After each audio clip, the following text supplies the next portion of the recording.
And welcome back to the Ramen. The soup for college students. Well, I think we said enough. Agreed. Let's kick it over to our top movie beaver, Mighty Mitt McCain, for some insightful movie news. Hello, America. It is I, Tiger TV's #1 movie mogul, Mighty Mitt McCain. Let's get right into the movie news with some Natalie Portman domination. Sunday was the 17th annual Screen Actors Guild Awards, and everything pretty much went as planned. With Natalie, the best actress ever, Portman took home the award for the most outstanding performance by a female actor in a leading role. This, of course, came after her incredible performance in Black Swan. Could this be foreshadowing for the Oscars? I believe so. The King's Speech actually had a big night, winning Outstanding Performance by a Cast and Outstanding Performance by a Male Actor in a Lead Role, which went to Colin Firth. That is actually really impressive for a movie that nobody's ever heard of. Other winners include Christian Bale and Melissa Leo from The Fighter. Sorry, Marky Mark. For a list of all the winners, Google image search SAG Awards and see what pops up. Now it is time for the top movies of this weekend. Yep, that's right. It's Best Beavers time.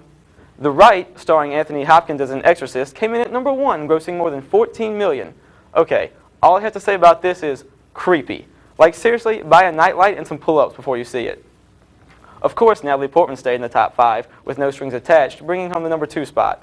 Miss Portman, if you're watching, just know that I am a much, much better kisser than Ashton. I promise. Just give me a chance. The next movie doesn't even deserve the honor of Matt McCain saying its name, which is why it gets an angry beaver. But here it goes. #3 this week is Jason Statham in The Mechanic. And if you were wondering if Statham plays the exact same character in every single movie he's in, it's because he does.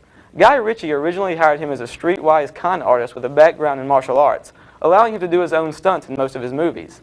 Is there any way to better describe his character in Transporter, Crank, or Death Race?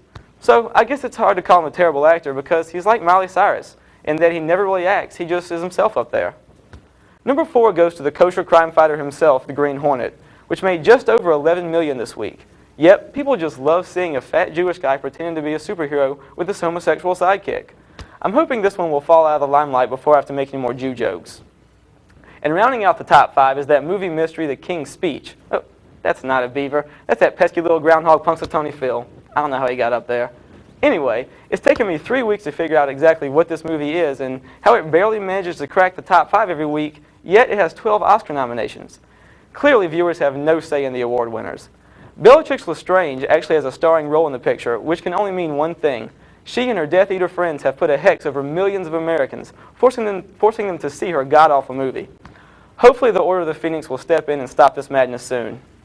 And now it's time for this week's cornucopia of releases. The Roommate is sure to have dorm dwellers across the country keeping a closer eye on that rando roommate who never seems quite right.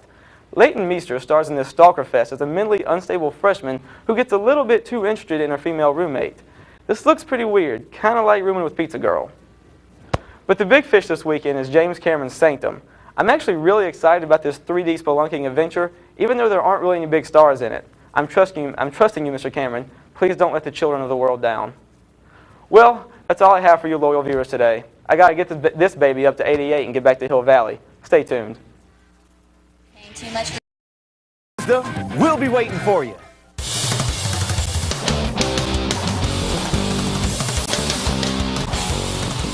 And welcome back to the Ramen. The soup for college students. Recently, several popular music artists have followed the trend of rhyming the word swagger with Rolling Stones frontman Mick Jagger. To date, there have been 9 recent songs using the rock star's name. Ramen reporter Jessica Godot shows us other words that rhyme with swagger. That's right, they do actually exist. Today, America is amidst a crisis. You won't hear about it on Fox News or CNN, but it's threatening life as we know it. Hip-hop is losing its creativity. What is the cause for this great downfall? Mick Jagger just so happens to rhyme with swagger. Are you serious? The only thing you could come up with is Mick Jagger, the oldest and ugliest performer. Since when does rap music praise old and ugly? What else makes you feel like a rock star? Reckon a really hard test, or groupies, or Four Loko? Where's the songs about that? So I, Jay Goody, I'm going to step up and tell you how to do your job. Go to rhymezone.com. In the search bar, type in swagger. How many words come up? 14. If none of those choices are good enough for you, do like Ludacris. Take words that don't rhyme perfectly but sound kind of similar and make them rhyme. Sadder, badder, ladder, essentially any word with a double consonant ending in ER. Plenty of rap songs deal with the ladies, so why not try a verb plus her? Walk up to a girl, turn on your swagger, and bag her. Then go get on Facebook or MySpace if you're behind and add her. Brag to all your boys how you, not them, got to shag her. Step up your standards, rap music. If a skinny white girl from the Houston suburb can come up with more original rhymes than you, you should be embarrassed. For Tiger TV's The Ramen, I'm Jessica Godot. Well, thank you, Jessica. This is your warning, hip-hop industry. Get creative, or else.